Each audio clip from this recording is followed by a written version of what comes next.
Hello guys, welcome to another video of stock market funds Caliber Mining and Logistics Limited. Guys, ये coming IPO आज open हो रहा है, जानेंगे complete analysis, business model, financial condition, performance, GMP कितना चल रहा है, लिस्टिंग कितना मिलेगा और गाइस अप्लाई करें या फिर इन सभी पॉइंट्स को डिस्कस करेंगे। चलिए फ्रेंड्स, वीडियो स्टार्ट करते हैं। और ये कोई रिकमेंडेशन वीडियो नहीं है, इसलिए जो भी फाइनल डिसीजन होगा अपने रिस्क पर लीजिएगा। वीडियो स्टार्ट करते हैं। तो गाइज आईपीओ 17 आज ओपन हो रहा है, 21 जुलाई क्लोज किया जाएगा। 3 डे आईपीओ है, 24 जुलाई का listing date, 10 rupees face value, 402 to 424 rupees का प्राइस बन, 35 शेयर्स की lot size, fresh capital OFS का combination, book build IPO 450 crore का issue size, 1 crore shares issue किया गया है, जिसमें fresh capital 400 crore OFS 50 crore का किया जा रहा है। और लिस्टिंग डेट रखा गया, लिस्टिंग हो रहा है बीएसई एनएसई दोनों एक्सचेंज में। अलॉटमेंट डेट रखा गया 22 जुलाई का, 23 को रिफंड रिलीज किया जाएगा, शेयर्स डिमेट अकाउंट में क्रेडिट होगा। ऑफर दिया गया है क्यूआईबी 50%, एचएनआई 15 और रिटेल 35% ऑफर दी गई है। रिटेल मिनिमम 1 लॉट अप्लाई कर सकते हैं, 35 शेयर्स मिलेंगे, 14.8 थाउजेंड पे करना पड़ेगा।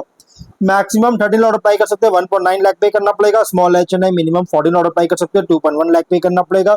मैक्सिमम 67 लॉट अप्लाई कर सकते हैं, 9.9 लाख पे करना पड़ेगा। Big HNI minimum 68 lot apply कर सकते हैं, 10.1 लाख पे करना पड़ेगा। मैक्सिमम कोई लिमिट नहीं है। लेकिन अगर जीएमपी की बात करेगा इस, तो कंपनी का जीएमपी ट्रेड कर रहा है 102 रुपीज का, जिसके अकॉर्डिंग 24% का स्ट्रॉन्ग लिस्टिंग गेन एक्सपेक्ट कर सकते हैं। 526 रुपीज का एस्टिमेटेड लिस्टिंग प्राइस, 3570 रुपीज का एस्टिमेटेड प्रॉफिट सिंगल लॉट पर मिल सकता है। बिजनेस की बात करें तो 2014 में इनकॉर्पोरेट किया गया था और ये कंपनी इंटीग्रेटेड सर्विस प्रोवाइडर है और ये स्पेशलाइज है कोल एक्सट्रैक्शन, कोल लॉजिस्टिक्स में। और महाराष्ट्र बेस्ड कंपनी है, महाराष्ट्र की कंपनी है, जो कि comprehensive mining and logistic services offer करता है, जिसमें इंक्लूड है coal extraction, overburden removal, coal loading unloading, road transportation, rail transportation coordination, जो कि end to end solutions provide करता है coal mining and logistics operations के लिए। और जो कि माइनिंग इंडस्ट्रीज के जो रिक्वायरमेंट होता है इसको कैटर कर रही है बिजनेस ऑपरेशंस में, जिसमें कोल माइनिंग सर्विसेज में, जो कि एक्सट्रैक्ट करता है कोल का और रिमूव करता है ओवरबर्डन का माइनिंग कॉन्ट्रैक्ट्स के थ्रू माइन ओनिंग कस्टमर्स के साथ, जिसमें इंक्लूड है कोल इंडिया सब्सिडियरीज। और ऑपरेशंस जो कि फोकस्ड है ओपन कास्ट माइनिंग, जो कि एक्सकैवेटर्स, डोजर्स, ट्रक्स का यूज कर रही है एक्सकैवेशन और ट्रांसपोर्ट के लिए। सेकंड है लॉजिस्टिक्स, जो कि कंपनी प्रोवाइड करता है logistic services coal and iron ore के लिए, जिसमें इंक्लूड है लोडिंग, ट्रांसपोर्टेशन, अनलोडिंग, जो कि लार्ज फ्लीट का यूज कर रही है। सर्विसेज जो कि गवर्नर्ड किया गया है और वर्क ऑर्डर्स के द्वारा, स्पेसिफाइंग है टर्म्स, जो कि जैसे प्राइस और डिलीवरी स्केड्यूल्स के द्वारा, जो कि गवर्न किया गया सर्विसेज, मतलब कि नियंत्रित किया गया है। और थर्ड है रेक लोडिंग, जो कि कंपनी प्रोवाइड करता है रेक लोडिंग सर्विसेज, जो कि लोडर्स का यूज करता है कोल को रेल रेक्स में लोड करने के लिए, जो और साथ में इंस्पेक्ट और क्लीन करता है वेगन्स को, और टाइमली लोडिंग और इनवॉइस कस्टमर्स, जो कि इंश्योर करता है वेड क्वांटिटी पर बेस्ड होता है।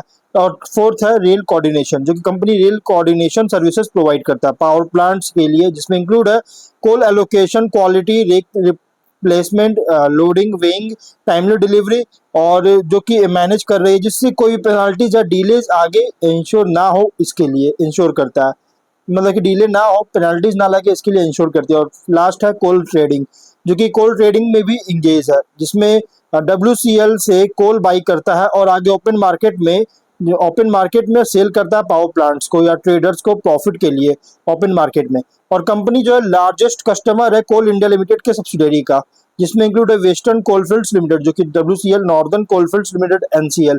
कंपनी का माइनिंग और ओवरबर्डन रिमूवल जो कि ऑपरेशन है महाराष्ट्र, छत्तीसगढ़, मध्य प्रदेश में। और अगर हम बात करेंगे इस कंपनी का, यहाँ पे फ्लीट में 1911 व्हीकल्स है, जो कि प्लांट मशीनरी में 100 है, जो कि लीज पर लिया गया व्हीकल्स और प्लांट मशीनरी का 100 के आसपास। और 30 अप्रैल के अकॉर्डिंग 883 टीपर्स, 64 लोडर्स, 162 एक्सकैवेटर्स, 362 टिप ट्रेलर्स है।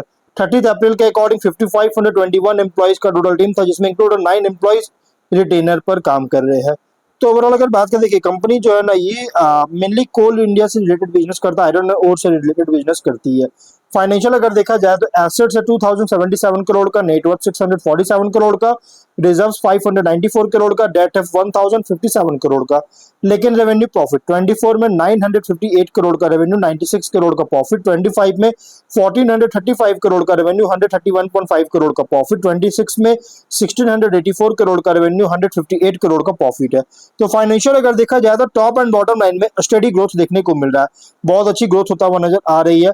पीयर्स की बात करें तो गाइस जिसमें कॉम्पिटिटर है पावर मेक प्रोजेक्ट्स, एनसीसी लिमिटेड, सिंधु ट्रेड लिंक्स, दिलीप बिल्डकॉन और recently listed company Bharat Coking Coal जो कि कुछ महीने पहले ही लिस्टेड किया गया था। ये सभी इसके कॉम्पिटिटर। ऑब्जेक्टिव क्या है तो आउटस्टैंडिंग बोरोविंग्स है उसका रिपेमेंट या प्रीपेमेंट करना चाहता है, मशीनरी परचेज करने के लिए कैपेक्स फंडिंग करना चाहता है, जनरल कॉर्पोरेट पर्पस के लिए फंडिंग चाहता है।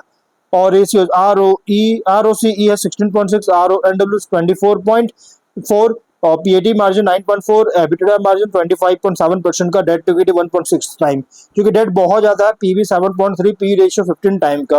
प्रोमोटर होल्डिंग 90.9% का प्री इश्यू है और मार्केट कैप 2772 करोड़ के अराउंड होगा। कंपनी के प्रोमोटर है मोहित सतीश कुमार चड्डा, अनुज कृष्ण लाल चड्डा, मनीष कृष्ण लाल चड्डा और राहुल रोशन लाल चड्डा, प्रिया अनुज चड्डा इसके प्रोमोटर है। और गाइज रिसेंट फाइनेंशियल डेटा के अकॉर्डिंग प्राइस बैंड जो रखा गया फुल्ली प्राइस रखी गई है, लेकिन कंपनी जो है ना ब्राइट प्रोस्पेक्ट आगे पोज कर रही है और भी ऑन हैंड कंपनी पर मतलब 15 मई के अकॉर्डिंग डेटा के अकॉर्डिंग 9550 करोड़ का ऑन हैंड ऑर्डर बुक है कंपनी के पास।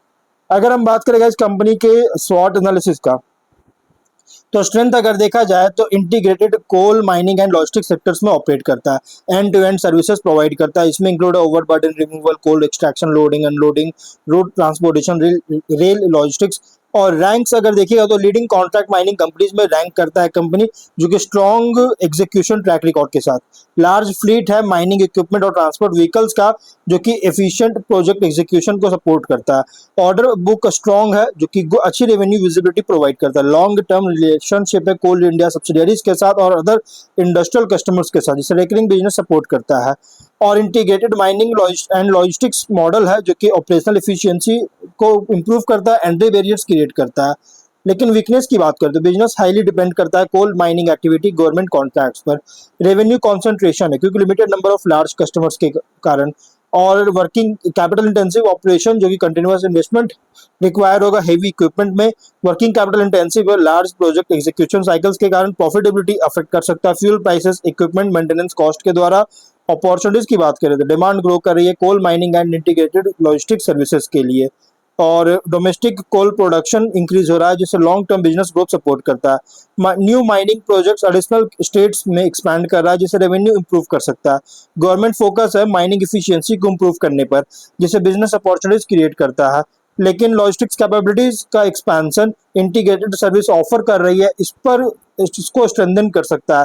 लेकिन थ्रेट अगर देखा जाए तो स्ट्रॉन्ग कॉम्पिटिशन है अदर माइनिंग कॉन्ट्रैक्टर्स और लॉजिस्टिक्स कंपनी से। माइनिंग रेगुलेशंस और एनवायरमेंटल पॉलिसीज में कोई बदलाव होता है तो ऑपरेशन इंपैक्ट कर सकता है। प्रोजेक्ट डिले या फिर कॉन्ट्रैक्ट्स का कैंसलेशन रेवेन्यू अफेक्ट कर सकता है। फ्यूल और ऑपरेटिंग कॉस्ट में वोलेटिलिटी के कारण मार्जिन इंपैक्ट रिड्यूस कर सकती है। इकोनॉमिक स्लो डाउन के कारण जो कि कोल के लिए इंडस्ट्रियल डिमांड को रिड्यूस कर सकता है। ईयर कॉन्टेक्ट करें तो लार्ज माइनिंग कॉन्ट्रैक्टर के कंपैरिजन में ऑपरेट कर as an integrated mining and logistics solutions provider. Other mining service companies के अगेंस्ट देखा जाए तो fleet size, execution capability, integrated operation, long term customer relationship पर कम्पीट करता है। इन्वेस्टर के लिए आईपीओ प्रेजेंट कर रहा mining and infrastructure services sector पर, जहां ग्रोथ डिपेंड करता है order book execution, mining activity, logistics efficiency और न्यू प्रोजेक्ट्स में एक्सपेंशन पर। लिस्टिंग स्ट्रैटेजी देखिए, उन लिस्टिंग के लिए अगर सब्सक्रिप्शन डिमांड स्ट्रांग होता है रिटेल, एचएनआई, क्यूआईबी कैटेगरीज में तो कंसीडर कर सकते हैं, लेकिन साथ में जीएमपी सब्सक्रिप्शन ट्रेंड को मॉनिटर कीजिए इशू क्लोज से पहले। लॉन्ग टर्म के लिए देखिए उन इन्वेस्टर के लिए सुटेबल जिनका पॉजिटिव आउटलुक है mining, infrastructure, integrated logistic services पर। लेकिन लॉन्ग टर्म के लिए ऑर्डर बुक लिस्टिंग के बाद order book growth, project execution, fleet utilization, profitability, customer diversification track कीजिएगा, ये इंपॉर्टेंट पॉइंट होगा ट्रैक करना।